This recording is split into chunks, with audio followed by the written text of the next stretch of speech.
tuzimbye ekitebe ya can fucking account for it. Agambye ki? Tuzimbye ekitebe ya can fucking account for it.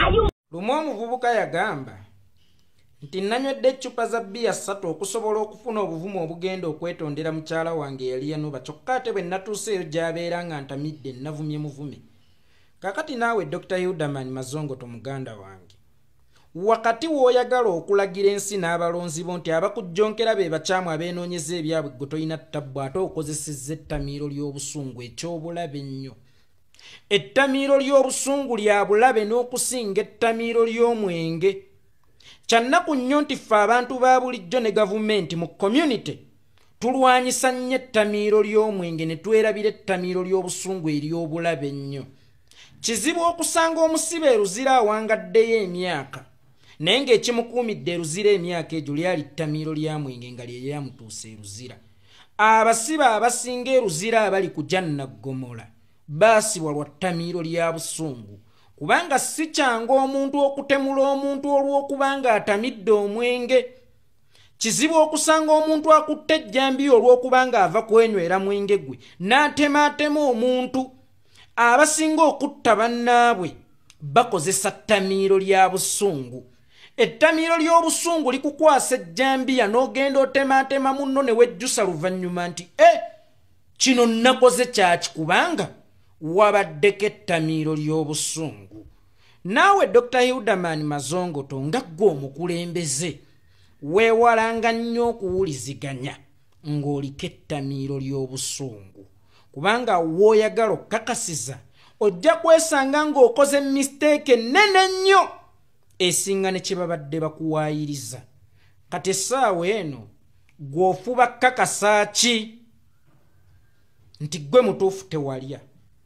Osobola abalonzi bakakasa sinakindi nga wabakakasizza nti gwe mutuufu tewalya, naye nga w'obakakasirizza nti gwe mutuufu tewalya ng'okoleddewo ensobi ennene esinga n'okulya. Lwansonga bannabyabufuzi okulya buzannyo bwammwe, naye kintu okukozesa ebigambo ebizita ebyenkana omuzindaalo mu ssuuti ey'obwa honorable nga ggwe omusukkulumu mu balonzi bo, kubanga oconstituency oba omuluka gusobola okubaamu abalonzi oba abantu omutwalo mulamba. Abantu omutwalo mulamba bwe bakulondobamu nti genda otukiikirire, kitegeeza osusse ku ntegeera yaabwe era olina okweyisa okusukka ku bo.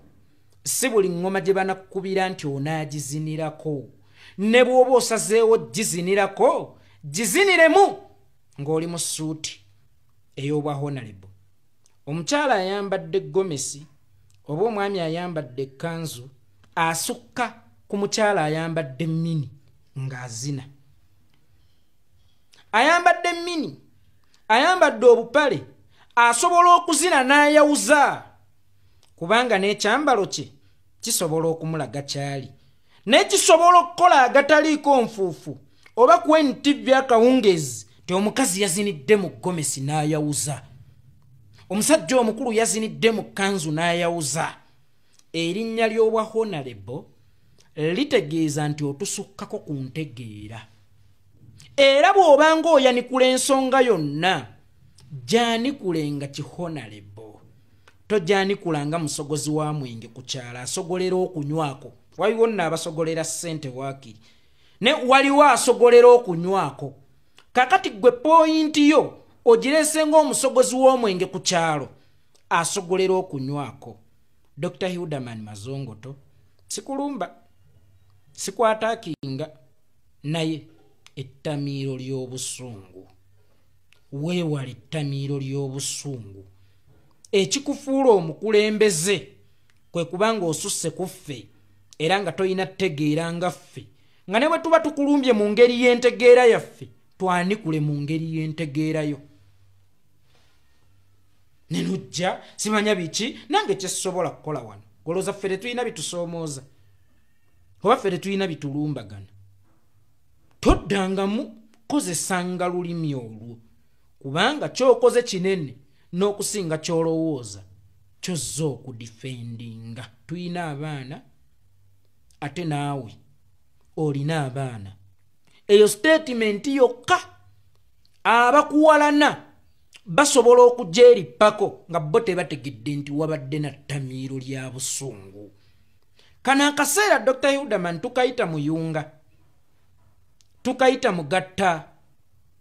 Maama ewaka abaana emwabanga mufunyeemu okucyankalana yonna gye mwacyankalanira oba ku mirimu gyammwe eyo e Kampala oba wa bw'abayita mu kyalo olunaku lw'abayise tabuuza gwe wakola ki munno naye wakola ki munno kubanga kiba kisajjula bbwa ye aba afeeki kuddamu kwegatta olupapulo olwo olukadde tulukole ki tulukuulemu.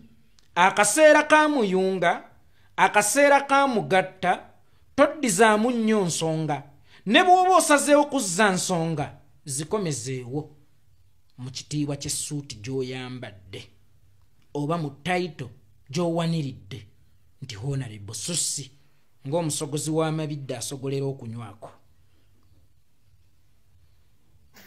Ebyo bye bitambula bye bigenda mu maaso nkugamba ekindeke ki naye ng'oyo Dr. Hilderman era abaana bagambye dda nti oyo ye kiwedde tadda.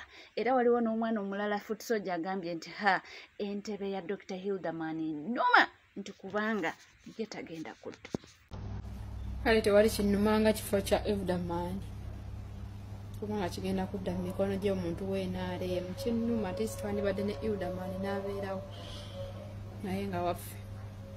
Hilderman omukyala gwe yajjayo Amelia Kyambadde yali w'amaanyi e Mawokota eyo. Ngira abantu b'e Mawokota bamwagala nnyo naye olw'okuba abantu baali baagala change ne bamuvaako ne balonda Hilderman. Ate omukyala kye yakola teyakaayana. Y'omu ku bantu abakkiriza n'agamba kituufu abantu batukooye era n'akkaakasa n'akkiriza nti bamuwangudde n'akitamu bulungi. Naawe abalonzi bw'ekitiibwa ebbanga lye bamaze nga bamulonda n'akiwa ekitiibwa era n'akikkiriza. Nerengera gwe baalonda n'omukyala n'agezaako mawo bw'ati Hilderman togenda nafunayo yadde akalulu. Olayo oswaza naye nga wandibadde otegeera muntu ki gwe wajjayo. Oyo Amelia Kyambadde yali w'amaanyi mu Mawokota awo era gwe chance gye wafuna yali ya Kyagulanyi yali emaze musigungulula nga avuddewo nga kizibu kuleetawo omuntu omulala n'avuganya naye eddize ekifo naye waanaakomawo bw'ati. Hilderman toliiyo kyokka oyogera ebyekisiru weeyisa ebyekisiru teri kifo kinnuma ng'ekyo. Sigamba kyokka naye saagala at least ku bifo bye twafuna tetuzzaawo wa NRM ebyo bibeere nga biriko completely wa NRM talidda. Naye omukyala Amelia Kyambadde bwadda wadde wa NRM bajja kuddamu bamulonde kuba alina bye yabakolera. Abantu beyo yabazimbira ku malwaliro, abantu beyo yabatwalira amasannyalaze, amasomero, abantu b'e Mawokota.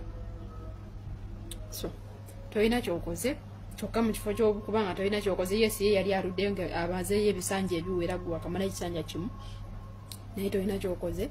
Ate mu kifo ky'okuba nti tolina kyokoze aye ntandika okwogera ebyekisiru kugamba n'olabira ddala nga tolinaawo chance yonna n'ekyo. Hilderman yadde omuntu abulako ne watandikira okudifendinga naye nga kyekyo nze obulumi bwange bwakifo bwa NRM kukyeddiza bannange siina kalungi n'akamu kenjagaliza muntu w'NRM. Omukyala Amelia Kyambadde yali mukazi mulungi ng'akoze ate era ye muntu oyo akkiriza nti kituufu bampangudde kyali kimumala okumuweesa respect naye era simwagaliza akomewo ku ekyo ekifo kubanga w'NRM. Naye abantu bajja mmuwa akalulu, abantu b'e Mawokota bajja mulonda wanaaba akomyewo. Hilderman bino byolimu ebyekisiru byongera kuziika anyway kasi obaddeyo ekisanja banaakusomangako banaakubalangako naye waliko mu Parliament.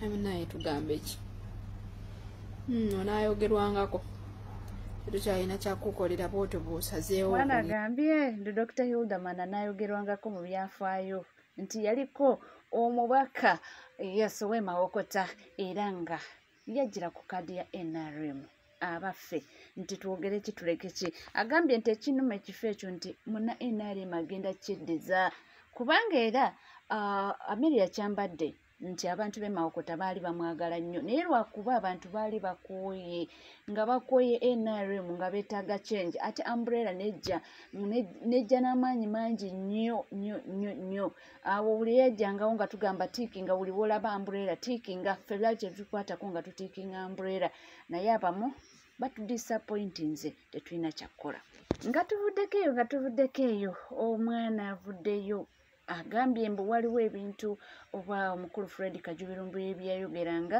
oluvannyuma bw'alaba kati bituukiridde oba yogeranga katusooke tugendeyo tuwulire lwaki mwogerera nga waali. And it's crazy, like maybe 2 years ago after my dad had died, there was one blogger, Lumbuye, who said that Chirimura is going to come and take my dad's things. We thought it was a joke. Muganda wange mukwano gwange Kirumira Bagale. Oyinza okuba ekintu kino kimanyi naye muntu esiganya n'ebintu bakoze.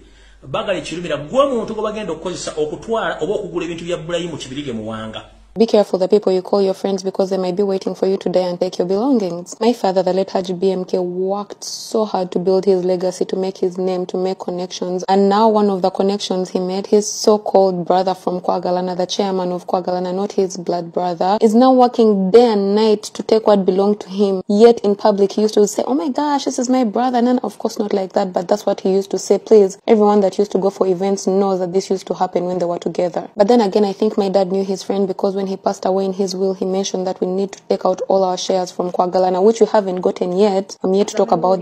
Oyo mwana muwala wa BMK.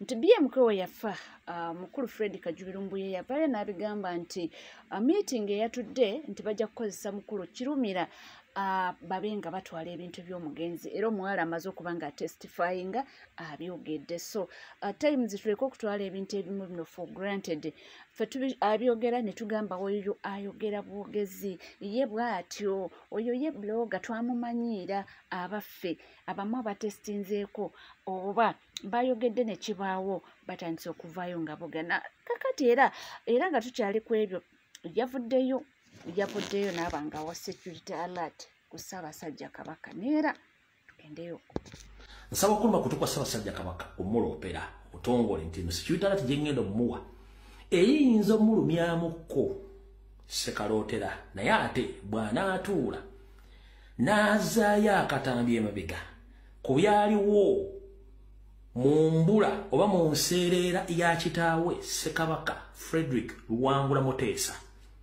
kijja mwanguira nnyo gitegera kubanga baamuli ku lusegere wattu be baamulyamu olukwe olwamutuusa omukunkumuza omukono mu ngabo. Ssaabasajja Kabaka wonna wooli sekyulitala ati eno nsaba ogisange nga nungi gy'oli manye ejja kuwamu obuzibu naye ng'ate nsaba ogiwulirize era nsaba oginsalire mu gitambuze wonna. Ssaabasajja Kabaka wonna wooli nsaba okukuloopera nti mu kaseera kano nga bw'okamanyi nti kakafandali ng'azina n'ow'enkofu n'owuwa kulyamu olukwe olw'obwavu bukudde ejjembe zeekweze nga teziggwangawo kubanga n'abatunda Yesu Kristo mutabani wa jjajja Godi baali bantu be bakulusegere. Nsaba okukuloopera nsaba otunula emikwano gyo emikadde naye ogumu mukwano gw'omukadde ogwo atera okukukyalira munywa kacaayi ne munywa ne ku ntabaaza bakadde wattu ne mu katandaalo kaasobola okujjayo n'atulako ku katandaalo ko sina kindi osobola omulage wakuluma nga tulaze omuntu mulala yenna. Nkiddamu waliwo mukwano gwo olwomusi temukuze mwenna naye nga otera omukyazeewwo ne munywamu kacaayi ne munywamu ne ku ntabaaza bakadde era ne katandaalo ko asobola okujja n'omutuula na katandaalo ko oba n'asobola nebekako mu katandaalo ko wattu ng'osobola n'omulage wakuluma omumanyi bulungi nnyo gwoyo gw'omanyi gwenjogeddeko amannya gukangerekereze naye omuntu oyo era nfanfe wa Ssaaluga Mulenge Ssekamwa w'olukiiko olukulu oba sipiika w'olukiiko olukulu lwa Buganda omugenzi kati Nelson Kawalya Mubanda ono gwenkwogerako oba gwenjogera essaawa zino yavaako oba y'omu ku baayitamu olukwe olwajjawo ow'ekitiibwa Nelson Kawalya Mubanda baamuwadde olukwe olwokubiri olukukkiriza ekalannamo ku bantu balina ku lukangaggalwe kuliko n'omulala ow'ekitiibwa gwe ŋŋenda okutegeeza naye omutegeere bulungi nnyo era njagala nayo abenga awulira bamuyita naye omutegeere bulungi nnyo era njagala nayo abenga awulira bamuyita Kiddu Makoya. Muli abantu babiri be bawadde n'akenge naye ku ssaawa zino bwe twogera baamuwadde omulimu gwakuwa kanyo kawulire ebisigadde Allah yanaaba amanyi. N'olw'ensonga Ssaabasajja Kabaka nsaba okuba ettooki nga bw'oli nti otebuka ensonga zino ozitebuke bulungi nnyo. Jjukira nti waliwo abayimbi abagamba nti si buli akusekera nti ziba nseko ate n'emikwano gyo osaana ogiyiseemu akasengejja omanye ani ani. N'olw'ensonga Ssaabasajja Kabaka nsabye nkulume kutu nkuloopera omuntu oyo erinnya ly'ezzungu ngenda ddiza mu Luganda ndowooza onoosobola okusoma bulungi ebbankaluwa mu Baasa. Kansabe erinnya ezzungu ddyo ndizze mu Luganda osanga linaakwanguyira okusoma.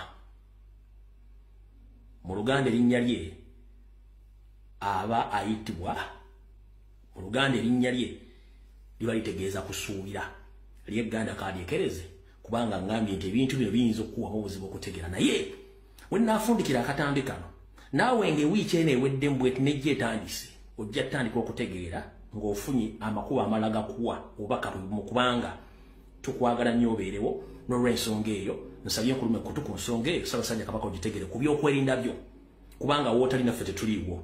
Njagadde otegeere bulungi nnyo ekyo bye baagitaddewo eri naye ng'omuntu oyo mukulambuludde bulungi nnyo ojja mmutegeera.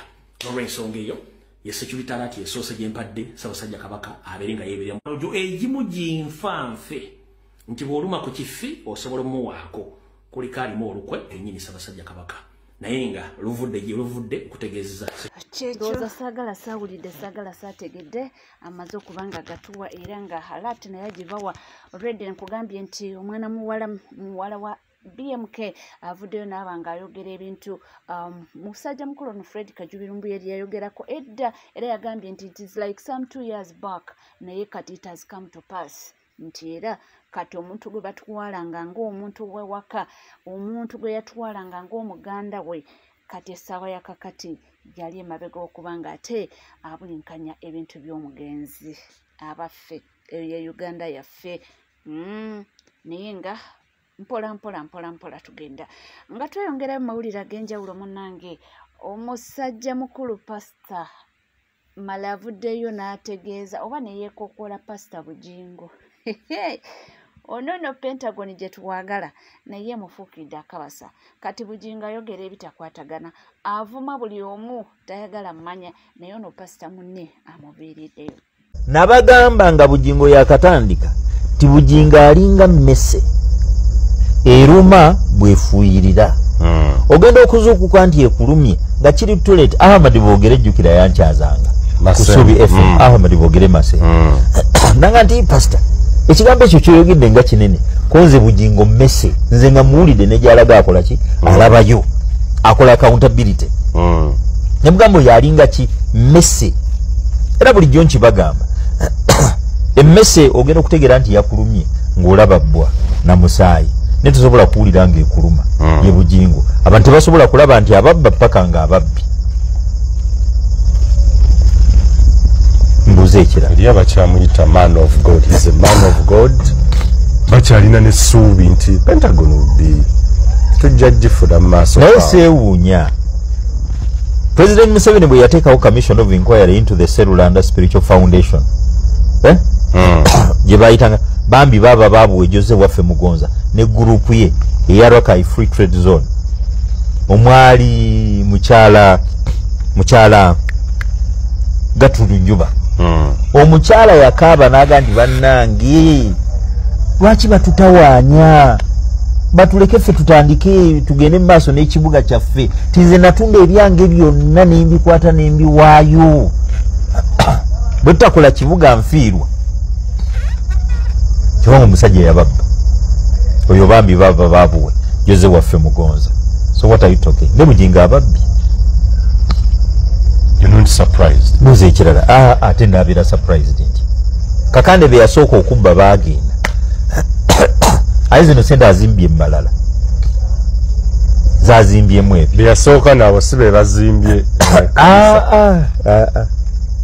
Be yasooka nabo yababba Katabira Thomas yamubba